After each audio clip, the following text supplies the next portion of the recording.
Malaysia সরকারের যে নতুন করে কলিং দেওয়ার যে পাইতারাটা চলতেছে, আমি এই ক্ষেত্রে বলবো যে সবাইকে যে দোয়া করেন যাতে বাংলাদেশ সরকারের যে ডক্টর মোহাম্মদ ইউনূস মালয়েশিয়াতে আসতেছেন, উনি যদি কোনো প্রকার মালয়েশিয়ান সরকারকে বুঝাইতে সক্ষম হয় যে ওনাদের দেশে মানে মালয়েশিয়াতে তো 5 লক্ষ কিংবা 4.5 লক্ষ মানুষ কলিং ভিসা এসা প্রতারিত হয়েছে।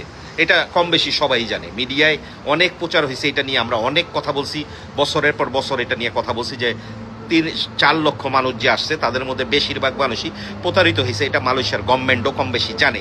এবং এই লোকগুলি প্রতারিত হইয়া এক সময় দেখা গেছে তারা অবৈধ হয়েছে, তারা ইমিগ্রেশনের কাছে ধরা পড়ছে, তারা জেল খাইটা। আবার অনেক মানুষ দেখা গেছে যে সাধারণ ক্ষমায় 500 টাকা জরিমানা দিয়া দেশে গেছে, অনেকে জেল খাটতেছে, অনেকে জেল খাইটা দেশেও গেছে। আবার দেখা যায় যে অনেকে মালয়েশিয়াতে অবৈধ হইয়া পয়সা রয়েছে যে মালয়েশিয়া বৈধকরণ দিব।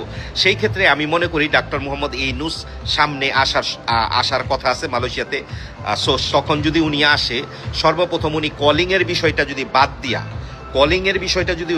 দিয়া কথা বলা শুরু করে যে মালয়েশিয়াতে যারা অবৈধ আছে তাদের বৈধকরণ নিয়ে, স্পেশালি আমার কাছে মনে হয় এইটা সব থেকে বেটার হবে এবং ভালো হবে।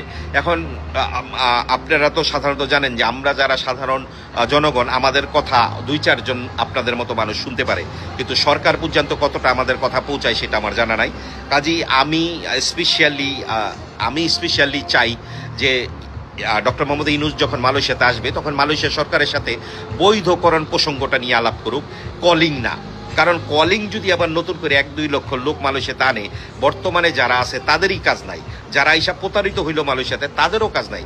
কাজেই এই যে দিনের পর দিন কলিং দিব, মানুষ আইসা প্রতারিত হইব, এটা না কইরা বেটার যারা আইসা প্রতারিত হয়েছে তাদের ভিসা করে দেওয়ার একটা সিস্টেম করে দেওয়া হোক।